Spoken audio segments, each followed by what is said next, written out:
C'est une histoire vraie qui va tous vous toucher.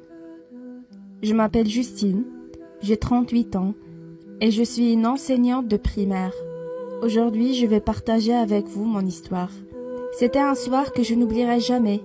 Après le dîner, mon mari et moi étions assis au salon. Chacun de nous était occupé à faire ce qu'il voulait.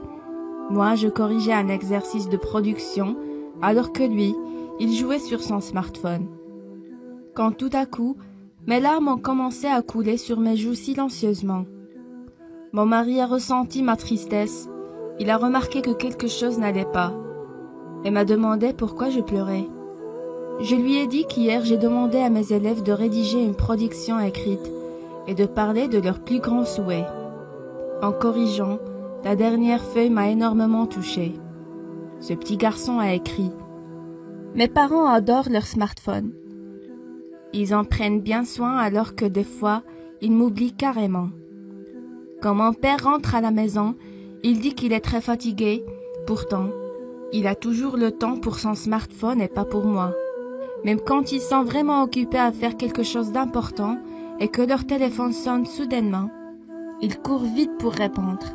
Mais quand c'est moi qui leur demande quelque chose, ils m'ignorent complètement, et ce, même quand je pleure.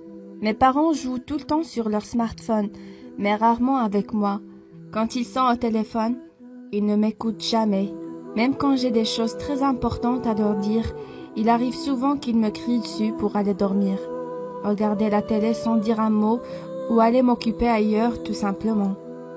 Alors, c'est pour cette raison que mon plus grand souhait est de devenir un jour un smartphone.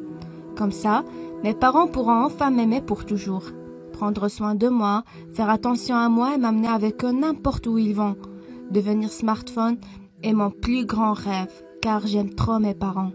Après avoir tout lu, mon mari m'a regardé avec des yeux pleins de chagrin et m'a dit que ses parents sont insoucieux, qu'ils ont tort d'ignorer leur enfant et que je devrais peut-être leur parler de ce grave problème, car le pauvre petit garçon a besoin de leur attention et de leur amour.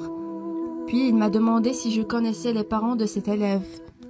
Je lui ai dit que oui, je les connais très bien, car c'est notre fils qui a écrit ça.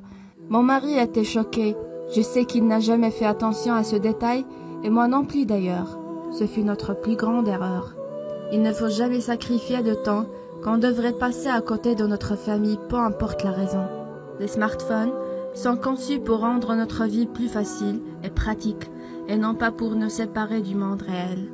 Sachez qu'il n'est jamais trop tard pour changer votre vie. Profitez au maximum de votre famille et vos proches. Parlez à vos enfants et apprenez à mieux les connaître. Soyez sociables et faites-vous des amis. Découvrez de nouveaux horizons et ne perdez pas votre temps accroupi devant vos ordinateurs, car un jour, il serait trop tard de changer quoi que ce soit.